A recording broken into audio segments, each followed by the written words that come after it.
दिल्ली का एक मामला बहुत विचित्र तरीके से चर्चा के केंद्र में आ गया है। हुआ यूं कि एक आरोपी जमानत के लिए दिल्ली हाई कोर्ट पहुंचा तो हाई कोर्ट ने उसकी बात को बहुत ध्यान से सुना। अपने ऑर्डर डेटेड मार्च 2, 2022 में दिल्ली हाई कोर्ट ने कहा, okay you are now bailed out. लेकिन जैसे ही यह बात सुप्रीम कोर्ट को पता लगी तो उन्होंने मामले को गंभीरता से लिया और जोर से कहा, no bail out, you are jailed in. तो एक ही मामले में दो कोर्ट्स के फैसले एक दूसरे के सामने विपरीत दिशा में मुंह करके खड़े हो गए। केस का टाइटल है Mamta versus state of NCT Delhi. इसकी साइटेशन आप सामने स्क्रीन पर देख रहे होंगे। आइए जानते हैं कि क्या है पूरा मामला। इस चैनल पर आप ऐसी ही वीडियोस देख सकते हैं जिनमें कानून पर बिल्कुल नए नजरिए से विचार किया जाता है। फॉल्स एलिगेशंस और फॉल्स केसेस, इनके ऊपर हम आपको वास्तविक कोर्ट केसेस में होने वाली वास्तविक कार्रवाई के बारे में बताते हैं। सच्चे कोर्ट केसेस में झूठे गवाहों को कैसे काबू करें यह बताते हैं। कानून की दूसरी प्रक्रियाएं बताते हैं। जो लोग खुद अपने कोर्ट केसेस को स्वयं समझना चाहते हैं उनके लिए यह चैनल बहुत उपयोगी है। जो यंग एडवोकेट कलीग्स कानून को सीखना शुरू कर रहे हैं उनके लिए भी यह चैनल बहुत प्रेरणादायक और जानकारियां देने वाला है। इस वीडियो को लाइक करें, शेयर करें तथा इस चैनल को सब्सक्राइब करें। बेल आइकन को प्रेस करें ताकि नई वीडियोस आपसे मिस ना हो जाएं।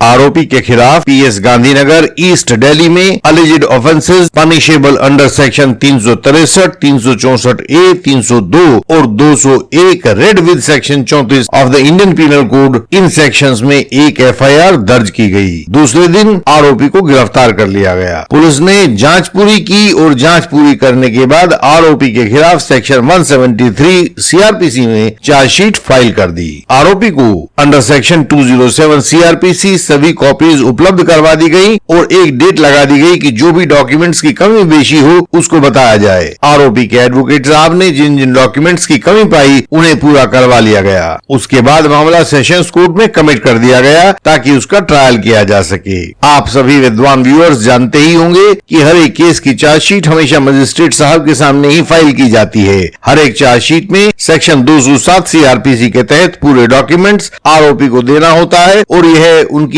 मजिस्ट्रेट साहब की जिम्मेदारी होती है। जब सेक्शन 207 सीआरपीसी के तहत पूरे डॉक्यूमेंट्स आरोपी को मिल जाते हैं तो मजिस्ट्रेट यह देखते हैं कि यह मुकदमा आईपीसी की किन धाराओं में दर्ज किया गया है। कुछ धाराएं ऐसी होती हैं जिनका मुकदमा मजिस्ट्रेट साहब के सामने चलता है और कुछ गंभीर धाराएं होती हैं जिनका मुकदमा मजिस्ट्रेट साहब के सामने ना चलकर एक बड़ी कोर्ट अर्थात सेशंस कोर्ट में चलता है। तो जिन धाराओं में मुकदमे मजिस्ट्रेट साहब के सामने चलते हैं उन्हें मजिस्ट्रेट साहब अपने सामने कोर्ट में ही रख लेते हैं और बाकी के मुकदमों को सेक्शन 209 सीआरपीसी के तहत सेशंस कोर्ट में भेज देते हैं। मुकदमे भेजने की यह कार्रवाई कमिटल कहलाती है। तो आज जिस केस की बात की जा रही है वह भी मुकदमे के लिए सेशंस कोर्ट में कमिट हो चुका था। कमिटल के बाद सेशंस कोर्ट सबसे पहले चार्ज फ्रेम करता है। इस केस में आरोपी के ऊपर सेक्शन 363, 364 ए, 302 तथा 201 read with section 34 of the IPC के चार्ज फ्रेम कर दिए गए थे। अब बारी थी गवाही की। सेशंस कोर्ट ने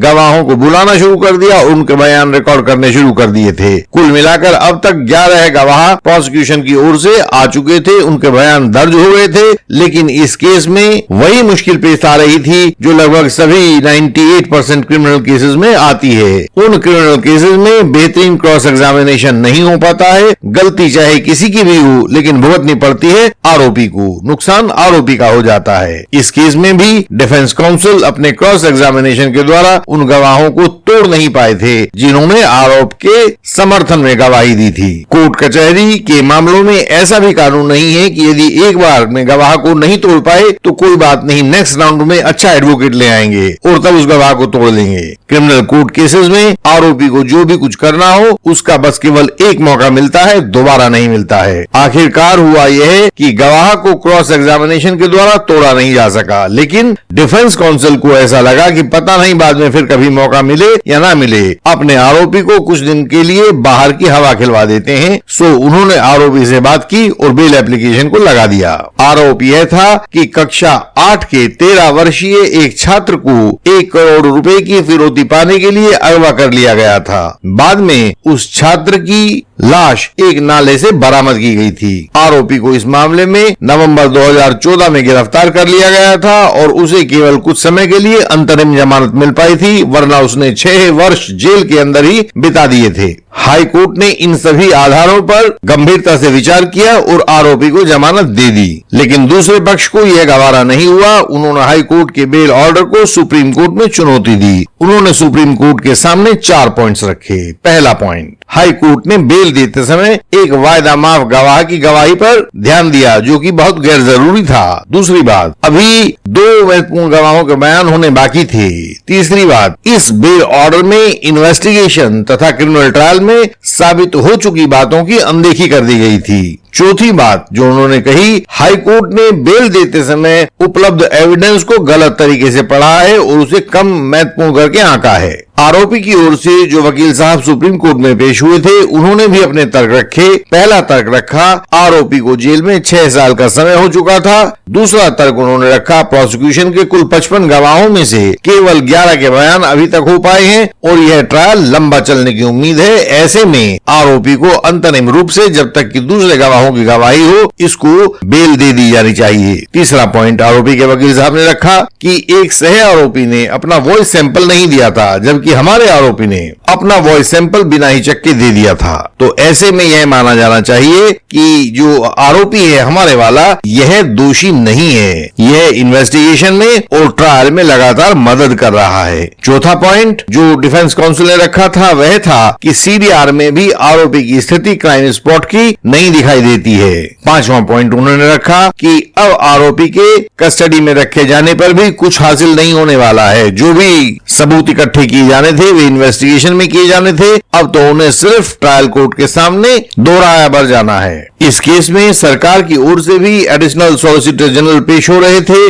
जिन्हें हम एएसजी कहते हैं। तो एएसजी ने भी अपनी बात कही थी। उन्होंने पहला पॉइंट रखा कि इस केस में डीएनए रिपोर्ट्स के मुताबिक आरोपी का हाथ होने की प्रबल संभावना है, जिस पर हाई कोर्ट ने ध्यान नहीं दिया है। एएसजी ने दूसरा पॉइंट रखा, अपराध में प्रयोग होने वाली मोटरसाइकिल आरोपी के नाम पर दर्ज है। उन्होंने तीसरा पॉइंट रखा, बालक को दी जाने वाली जो निश्चेतक दवाइयां थी जैसे एल्प्रेक्स आदि, वे इसी आरोपी ने खरीदी थी। और चौथी बात कि यह बात उस केमिस्ट ने कोर्ट के सामने अपने बयान में कही है जिसकी दुकान से वे निश्चेतक दवाइयां खरीदी गई थी। इन सभी बातों को, तर्कों को, पक्षों को सुनने के बाद सुप्रीम कोर्ट ने कहा कि बेल देते समय हाई कोर्ट द्वारा उन मानकों का उल्लंघन गलत था जो कि सेक्शन 439 सीआरपीसी के तहत बेल देते समय ध्यान में रखे जाने चाहिए थे। ट्रायल चल ही रहा है, इसलिए हमें माने सुप्रीम कोर्ट को इस चर्चा से बचना चाहिए कि आरोपी के खिलाफ क्या क्या सबूत सेक्शन 173 सीआरपीसी की फाइनल रिपोर्ट में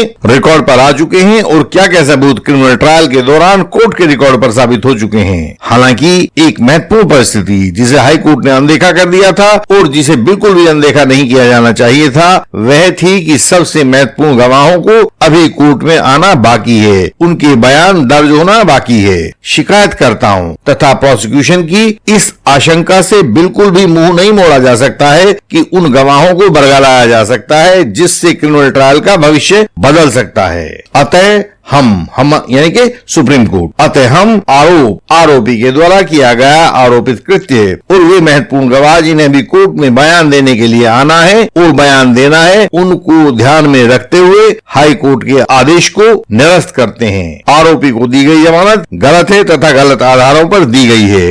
यह अपील मंजूर की जाती है तथा हाई कोर्ट का दिनांक 2 मार्च 2022 का आदेश निरस्त किया जाता है। आरोपी तत्काल प्रभाव से समर्पण कर देगा। ट्रायल जज को भी निर्देश दिया जाता है कि इस ट्रायल को दिन प्रतिदिन सुनकर अधिक से अधिक 1 साल में निर्णित करें। सुप्रीम कोर्ट का यह बेल निरस्तीकरण का ऑर्डर 24 मई 2022 को आया था, यानी कि अभी बस इसको महीना भर भी नहीं हुआ है। आपकी तरह बहुत से व्यूअर्स कानून को लेकर भ्रम के शिकार हैं। उन्हें नहीं पता कि सही रास्ता क्या है। उनके वकील उनसे बात छुपाते हैं, कोर्ट में उनकी बात सुनी नहीं जाती है। ऐसे में आप अपनी मुश्किल को हमसे पूछकर हल कर सकते हैं। हम अपने मेंबर्स के लिए कानून का पथ प्रदर्शन करते हैं, उनके लिए कंसल्टेशन देते हैं, रिटर्न कंसल्टेशन देते हैं, इंटेंसिव कंसल्टेशन देते हैं। Bail, print, cross examination, reply, pleading, arguments आदि में हम अपने क्लाइंट्स की सहायता करते हैं। यदि आप नए एडवोकेट हैं तो भी हम आपका पूरा सहयोग करते हैं और आपको कोई मुश्किल नहीं आने देते हैं। सारे भारत देश से केसेस, सवाल, सहयोग की पुकार हम तक आती है और हम उसे पूरा करने में जुटे रहते हैं। हम आपकी सहायता भी करेंगे। आप हमें अपनी मुश्किल तो बताइए, हम इसके लिए प्रणबद्ध हैं। आप हमें अपनी कानूनी जरूरतें बताएं। हमारी वेबसाइट है indianlegalsystem.org। इस पर सभी महत्वपूर्ण जानकारियां आपकी सरल भाषा में दी गई हैं। उन्हें पढ़ें और सीखें। आपका ज्ञान आपका हथियार है। इस चैनल की हर एक वीडियो में फॉल्स एलिगेशन से बचाव की युक्ति दी गई है, उसे देखें, वह आपकी सहायता करेगी। इस चैनल को लाइक करें, शेयर करें और सब्सक्राइब करें। बेल आइकन को प्रेस करें ताकि कोई नई वीडियो आपसे छूट ना जाए। हम आपसे अगले वीडियो में फिर मिलेंगे। तब तक के लिए प्रणाम।